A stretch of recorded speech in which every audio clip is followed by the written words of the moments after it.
이제 비유동 자산에 대해서 학습을 해볼 건데요.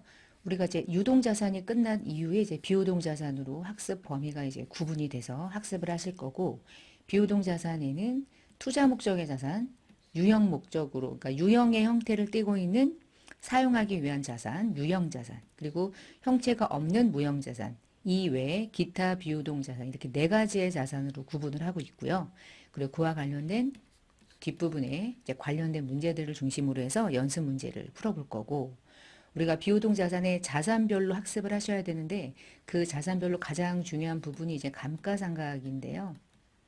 특히 감가상각은 이제 얘와 얘를 구분해서 설명하는 건데, 감가상각을 별도의 챕터로 구분을 해서 학습을 할 예정이고요. 이번 시간에는 비유동 자산의 각각의 자산들의 특징, 그리고 각각의 계정들의 계정 과목으로 회계 처리하는 종류들을 같이 살펴보도록 하겠습니다. 우리가 재무상태표를 여러분이 한번 상상을 해보면, 자산은 크게 유동자산과 비유동자산으로 구분을 하는데요. 유동자산은 보고하고 나서 1년 이내에 현금화가 될 수 있는 자산들을 의미하고요. 비유동자산은 보고하는 날로부터 1년 이후에 뭔가 현금화가 되거나 경제적인 효익을 창출할 거라고 기대가 되는 것들을 비유동으로 구분해요. 자, 우리가 이 안에 있는 비유동자산을 지금 들어온 거고요. 비유동 자산은 네 가지의 자산으로 구분됩니다. 첫 번째가, 그러니까 결국에 자산을 분류하는 기준은요, 어떤 목적으로 가지고 있느냐, 어떤 형태로 보유하고 있느냐에 따라서 자산을 나눠요. 일단은 기간을 가지고 1년 이내, 1년 이후로 나누고요.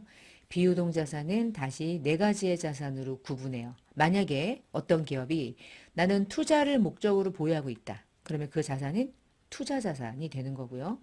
영업활동에 사용하기 위한 건데 형체가 있다면 유형자산. 영업활동에 사용하기 위해서 보유하고 있는데 형체가 없다면 그때는 무형자산. 자산 중에 유동은 아니고 투자 목적도 아니고 유형이 있는 것도 아니고 무형도 아닌데 어쨌거나 비유동 자산에 해당하기는 하는 것들을 우리가 마지막에 기타 비유동 자산으로 구분해요. 자, 이번 시간에는 요 비유동 자산의 네 가지 카테고리별로 어떤 목적으로 가지고 있는 게 각각의 자산으로 구분되는지, 어떤 목적으로 가지고 있을 때 이 자산으로 분류되는지에 따라서 이유, 그리고 종류, 그리고 원가를 어떻게 구하는지를 좀 볼 거예요. 그리고 순차적으로 이후에 부채를 좀 보고 자본을 보고 이런 식으로 우리가 이제 구분을 하겠습니다. 자, 첫 번째 해볼게요. 투자 자산.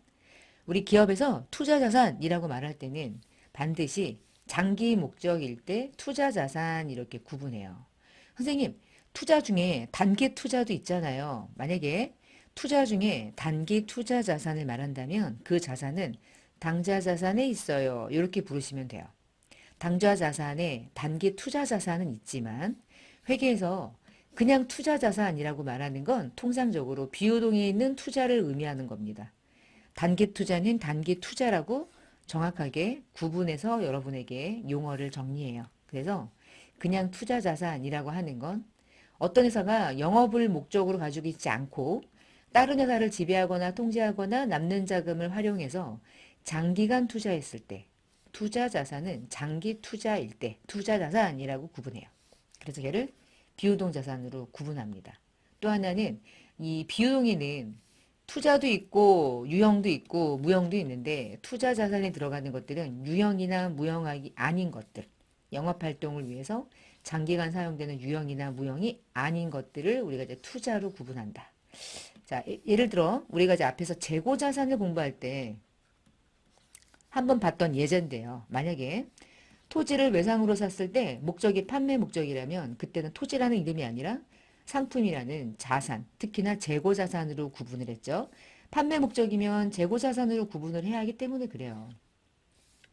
주된 매입 채무이기 때문에 외상 매입금이라고 처리합니다. 여기서 우리가 재고자산을 공부할 때 상품이라는 자산으로 처리할 수도 있지만 그냥 이 자체를 매입이라고 회계 처리해도 결론적으로 결산만 잘 수행하시면 되기 때문에 상품으로 분기해도 사실은 맞고요. 매입이라고 해도 맞아요. 왜냐하면 둘 다 결산 과정을 통해서 제대로 원가를 만들고 기만상품 재고를 파악해서 자산에 반영하면 되거든요. 그래서 둘 다 어떻게 하든 상관없어요.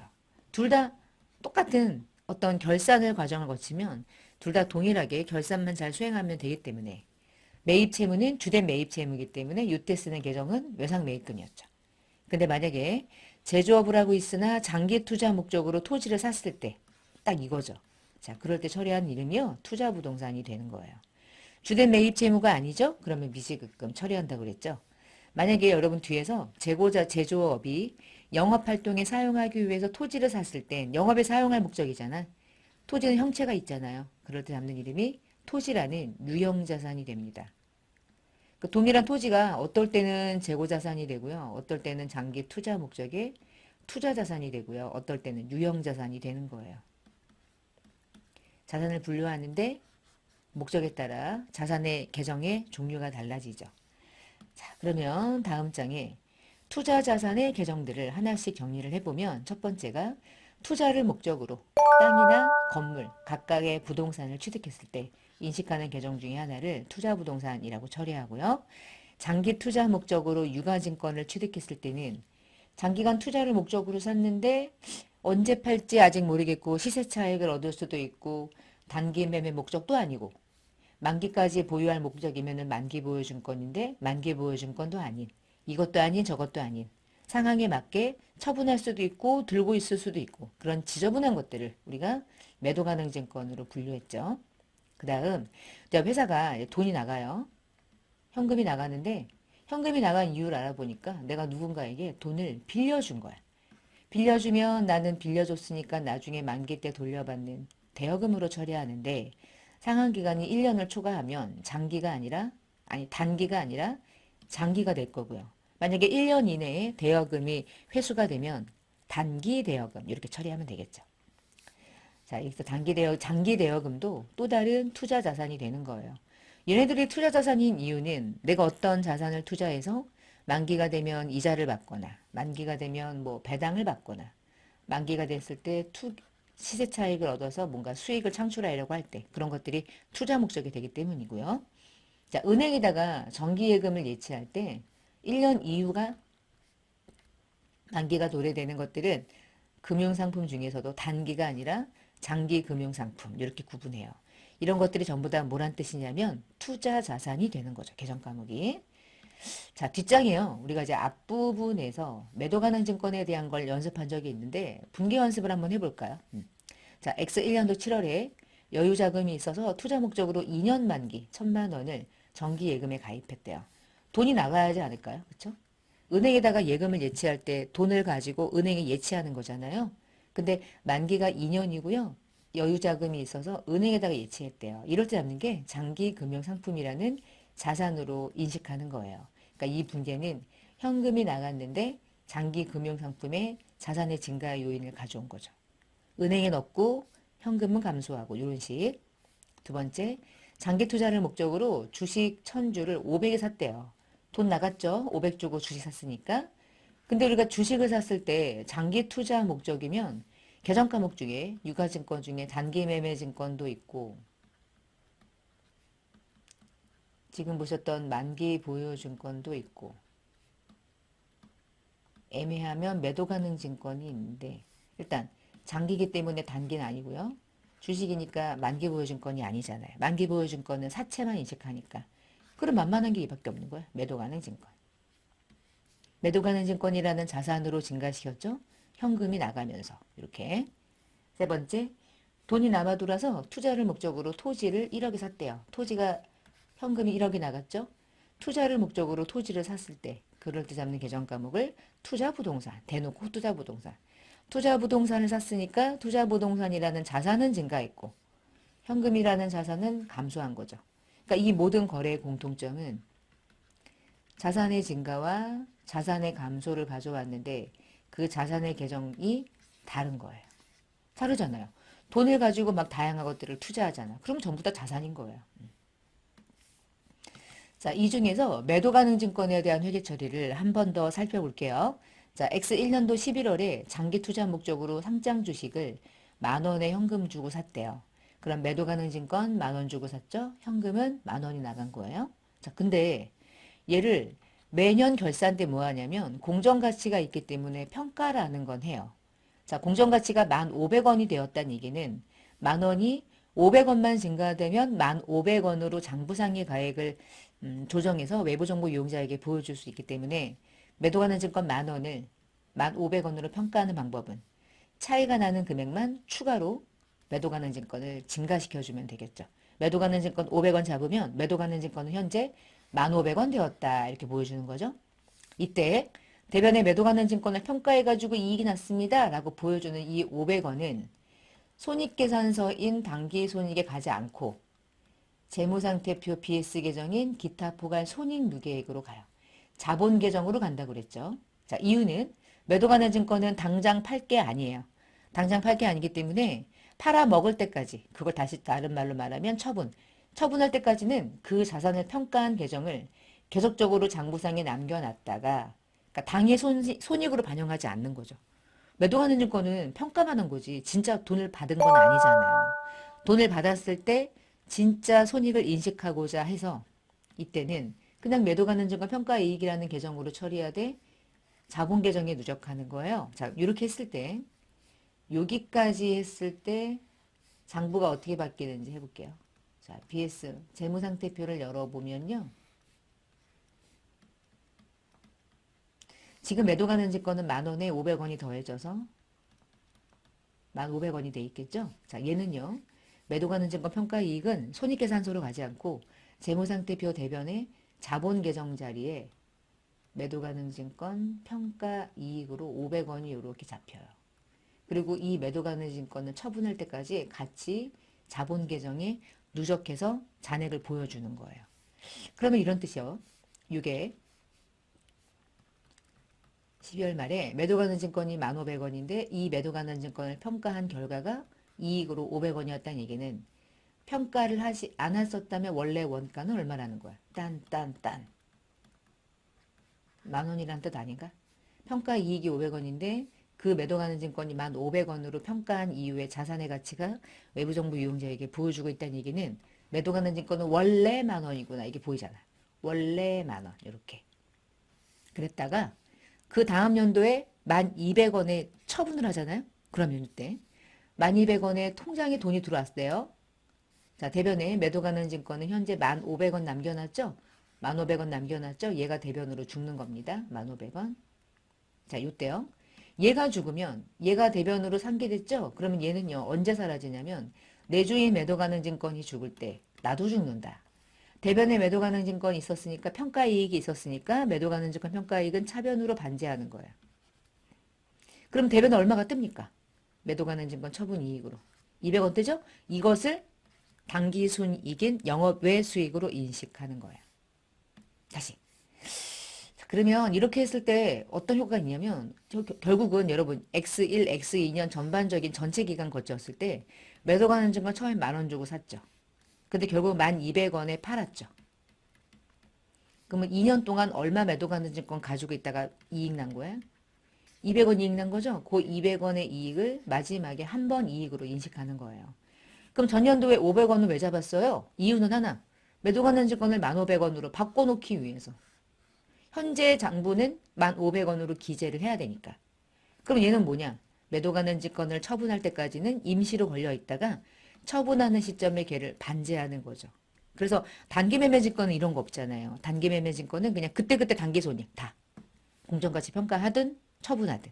근데 매도가능 증권은 이게 10년 걸릴 수 있는 일이거든요. 이게.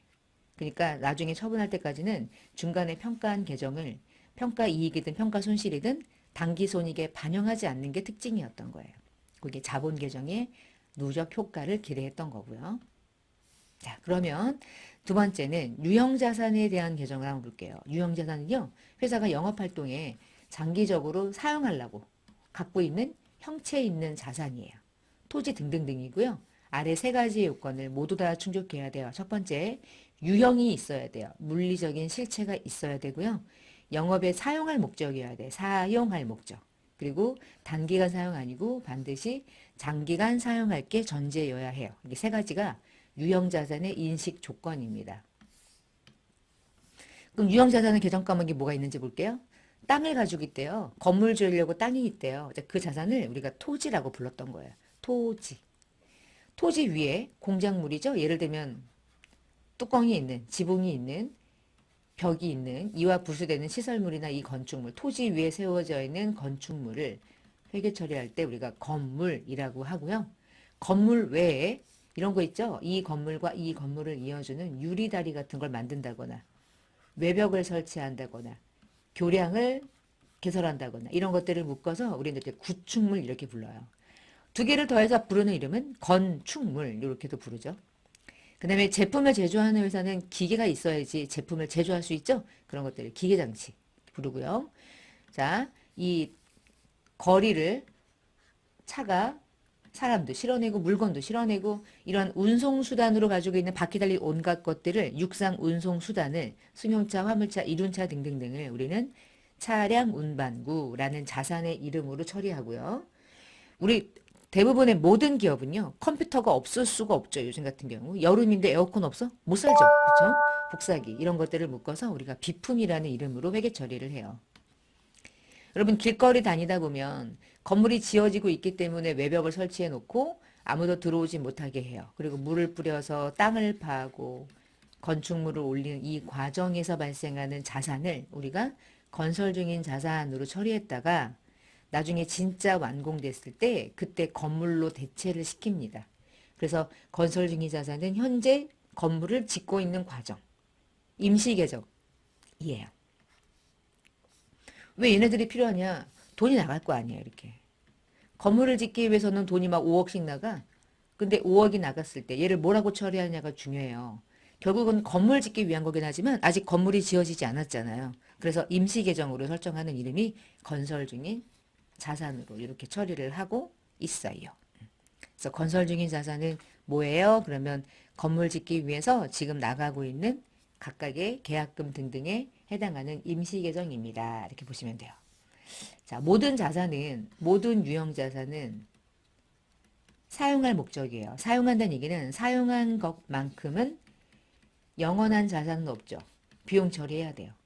모든 자산은요, 시간이 지나면 자산의 가치가 감소하고요. 자산의 가치가 감소하는 걸 금액으로 산출해서 비용으로 처리해 나가야 되는데 그 과정을 우리가 감가상각한다 이렇게 부릅니다.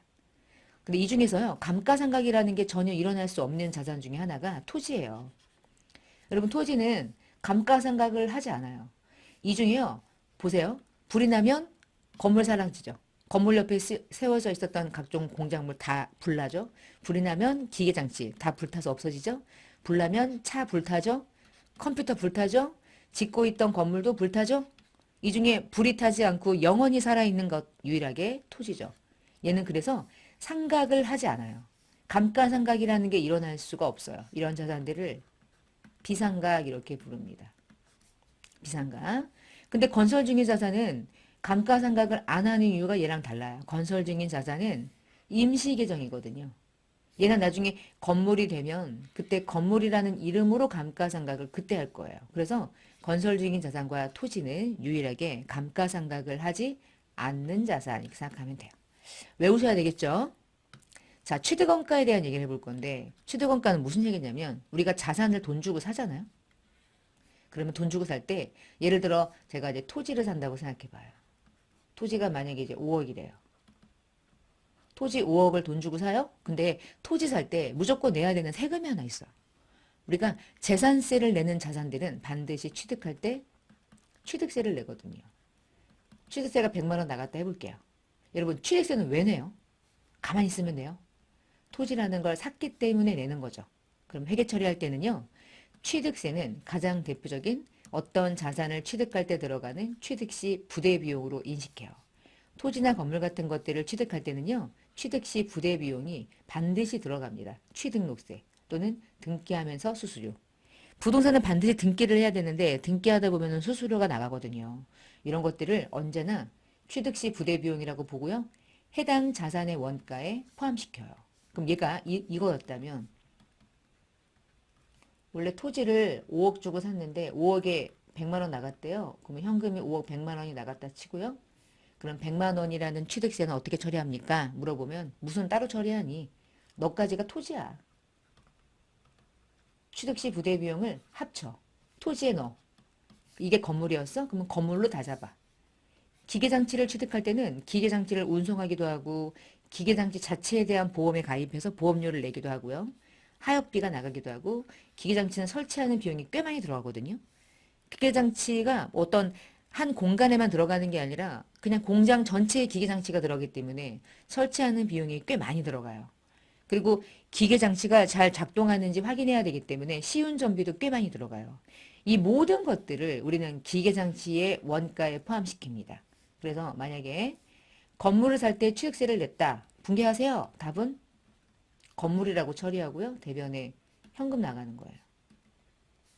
기계를 취득하면서 하역비가 나갔대. 답은 별도의 비용 처리할 수가 없습니다. 이것까지가 다 해당 자산으로 보는 거야. 그게 취득원가를 회계 처리하는 방식이에요. 취득원가에 처리한다, 취득원가에 포함한다는 건 보험료긴 하지만 계정과목이 건물이 돼버리고요.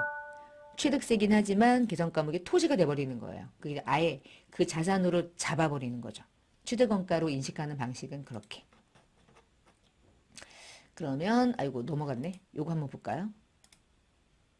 여기 맞죠? 요거 맞죠? 요거 좀 볼까요? A라는 회사가 기계를 샀는데 기계와 관련된 순수한 기계장치에 대한 구입액은 100만 원이고요. 공장까지 운임이 들어간 게 10이래요. 공장까지 운임이 들어간 이유는 통상적인 내가 매출 거래량 일으키는 게 아니라 기계를 샀기 때문에 들어가는 운임이잖아요.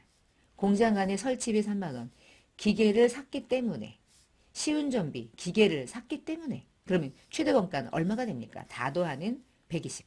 분계는 전부 다 현금으로 나갔습니다. 그러면 120 현금 나갔을 거고 이 120만 원을 전부 다 뭘로 처리해요? 기계장치라는 자산의 원가에 포함하기 위해서 전부 다 기계장치로 잡는 거예요. 120만 원을 쪼개보면 사실은 기계장치라는 원래 금액은 100이었죠. 근데 운임 따로 안 써요. 다 기계장치로 봐요. 설치비, 기계장치, 시운전비, 기계장치. 다 자산으로 처리하는 거예요. 취득원가에 포함하기 위해서. 그러면 자산으로 처리한다는 얘기는 비용 처리를 안 하네. 그러면 비용 처리는 얘는 평생 안 하는 건가? 기계장치라고 잡은 다음에 이 기계장치를 사용할 할 때마다 기간이 경과되면 결산할 때 얘 중에 일부를 비용으로 까나가는 과정을 거치는 거예요. 그거 우리가 감가상각이라는 방식에 의해서 비용으로 인식을 결산 때 할 거예요. 왜냐면 내가 기계장치를 사는 순간 내가 얘를 사용한 건 사실은 아니잖아요. 그치? 시간이 지날수록 자산의 가치가 소멸할 거고 쉽게 말하면 내가 그 자산을 사용하니까 사용을 1년 동안 얼마만큼 했는지를 1년에 한 번 계산하는 거지 앉아가지고 기계 쓸 때마다 오늘은 500원어치 내일은 1000원어치 이런 식으로 비용 처리하지는 않거든요. 자, 지금 보시면 취득원가에 포함한다는 건 결국 이렇게 하는 거죠. 유형자산으로 아예 잡아버리는 거고 그 해당하는 비용을 그리고 현금이 나가면 현금이고요. 여러분 유형자산을 외상으로 매입했다 그러면 계정과목이 뭘까요? 주된 매입 채무가 아니죠. 상거래상. 그러니까 기타 채무인 미지급금만 걸릴 거예요. 회계 처리한다면 자, 아래쪽에 유형자산에 대한 취득원가 회계 처리를 한번 예를 들어서 좀 볼게요. 공장을 짓기 위해서 토지를 샀대요. 외상으로. 그러면 이 토지는 투자 목적 아니고 정상적으로 사용하기 위한 거니까 유형자산의 계정과목 중에 하나인 토지라고 잡습니다. 근데 외상이니까 외상매입금 쓰면 돼요? 안 되죠. 상품이나 원재료가 아닌 한 언제나 미지급금으로 사용하는 거예요. 만약에 공장으로 사용할 건물을 수표를 발행해서 결제할 때요. 건물이라는 자산이 생긴 거죠? 여기서 말하는 수표는 선생님 뭐죠? 그러면 기업이 수표를 직접 발행할 수 있다면 그 수표는 유일하게 당좌 수표라는 걸 얘기한 적이 있어요. 그러니까 당좌 예금이 나간 것으로 이렇게 처리해버리는 거죠. 토지를 취득하는데 취득세 5원이 보통예금에서 나갔대요. 보통예금이 5원이 나갔어요. 5원 나간 이유는 취득세를 낸 건데 이 취득세는 반드시 어떤 자산을 취득했기 때문에 내요. 그래서 그 자산 때문에 낸 거니까 그 자산으로 잡아버리는 거야. 토지. 취득세는 어떤 일반적으로 그냥 매년 내는 세금이 아니라 취득할 때 한 번 내는 거죠. 다 언제나 취득 원가에 포함하는 거예요. 자, 기계를 20원 주고 샀는데 취득할 때 설치비, 설계비 10원이 발생돼서 토탈 현금은 30원이 나갔대요. 답은 죄다 기계장치 잡으시면 되고요. 기계를 수입할 때 관세 10원을 현금으로 냈대요. 현금 10원 나갔는데 이때 10원은 여러분 관세는 수입했기 때문에 낸 거야. 수입이 다른 말로 매입이죠. 기계를 수입했기 낸 거니까 그것까지가 기계장치라는 자산의 취득 원가에 포함돼요. 아래쪽에 업무용 승용차 100원을 외상으로 구입했는데 취득세 5원은 현금으로 결제했대요. 업무용 승용차 100원은 차량 운반구인데 100원에다가 취득세도 포함시켜버리죠. 105원. 외상으로 구입했던 금액은 100원인데 이 100원은 외상 매입이 아니라 주된 매입 재무가 아닌 기타 채무 100원. 나머지는 현금 5원 이렇게 구분 기재가 돼요. 어떻게 무슨 기재 구분 기재되냐 무슨 어떤 얘기를 한 거냐면 차량 운반구에는 포함하되 외상으로 결제한 건 미지급금이라는 계정으로 따로 넣고 현금으로 나간 건 현금이 나갔다고 따로 넣어야죠. 결제 수단이 다르니까. 컴퓨터 20원어치를 법인카드로 결제했대요. 컴퓨터는 직기비품의 하나이기 때문에 계정 과목을 비품이라는 자산으로 처리하고요. 걔를 카드로 결제하든 뭘 하든 하여튼간 오늘은 결제 안 된 거잖아. 돈은 나중에 나가죠? 그러면 미지급금과 동일하게 처리하시면 돼요. 카드든 외상이든 오늘 돈 안 나갔어? 그러면 죄다 미지급금. 공장을 짓기 위해서 공사대금으로 1차 계약금 50원을 현금으로 줬대요. 건물을 짓고 싶대. 그러면 건물은 아직 안 지어졌지만 건물을 짓기 위해 나가는 돈을 우리는 건설 중인 자산, 임시계정 이렇게 처리를 합니다. 유형자산은 계정 과목을 구분하는 게 사실은 좀 중요해요. 우리 이제 그러면 3번에 이제 유형자산으로 끝났으니까 무형자산은 어떤 게 있는지 가볼게요. 무형자산은요 실체가 없어요. 영업활동에 쓸 거예요. 그러니까 실체가 없는데 조금 다르죠. 각종 권리의 성격들을 무형자산이라고 많이 불러요. 자, 무형자산은요. 세 가지의 특징을 가지고 있어요. 첫 번째, 식별이 가능해야 돼요. 식별이 가능하다는 얘기는 어떤 다른 자산과 기업 실체하고 다른 자산으로부터 분리할 수 있어야 돼요. 돈도 나가야 돼요. 식별할 수 있어야 돼요. 두 번째, 형체가 없음에도 불구하고 식별할 수 있어야 돼요. 식별해서 인식할 수 있어야 돼요. 두 번째, 미래 경제적인 효익을 창출할 수 있다고 보기 때문에 반드시 그 효익에 대한 것을 나만 가지고 있어야 되고요. 누군가가 이 자산을 접근할 수 없어야 돼요. 제한할 수 있어야 돼요. 내 거여기 때문에 다른 사람이 내 거를 건드리면 안 된다 이런 뜻인 거예요. 예를 들어서 특허권을 한번 생각해 볼게요. 특허권 형체 있어요? 형체 없어요. 근데 특허권을 만약에 1억이라고 인식하고 있어요. 그 얘기는 특허권이라는 권리를 별도로 분리해서 측정할 수 있다 이런 뜻인 거죠. 그리고 반드시 특허권이든 뭐든 모든 자산은 돈이 나가야 돼요. 무형자산은 특히나 대가가 없는 상태에서는 무형자산으로 인식할 수가 없어요. 두 번째, 특허권은 내 거거든요. 근데 B라는 자가 지 거래. 그러면은 내가 이 특허권을 통제할 수 있습니까? 통제할 수 없죠. 통제할 수 없다는 얘기는 내 자산으로 인식될 수가 없는 거예요. 자, 세 번째. 그런데 얘 만약에 내 거라면 특허권을 왜 내가 무형자산으로 처리할 수 있느냐? 왜 자산이냐? 여러분 돈이 나가면 사실은 당장 비용 처리해도 되거든요? 근데 왜 자산일까요? 한 5년간의 자산 가치가 있다. 장기간 동안 사용될 거다. 그 얘기는 장기간 동안 비용 처리하는 게 나에게 더 유리하기 때문이야. 그래서 얘를 자산으로 처리하는 거예요. 나중에 매출이 일어나거나 용역을 제공하거나 원가를 절감하거나 기타 이후에 어떤 효익을 창출해 줄 거라고 기대가 되기 때문에 미래 경제적인 효익이 있다고 보는 거예요. 그래서 무형자산으로 처리해요. 세 가지의 요건 충족이 중요하고요. 무형자산은 영업권이라는 것도 있고 산업재산권이라는 것도 있고 개발비라는 것도 있는데 영업권은 예를 들어 이제 이런 겁니다. 영업권은요. A라는 기업이 하나 있대요.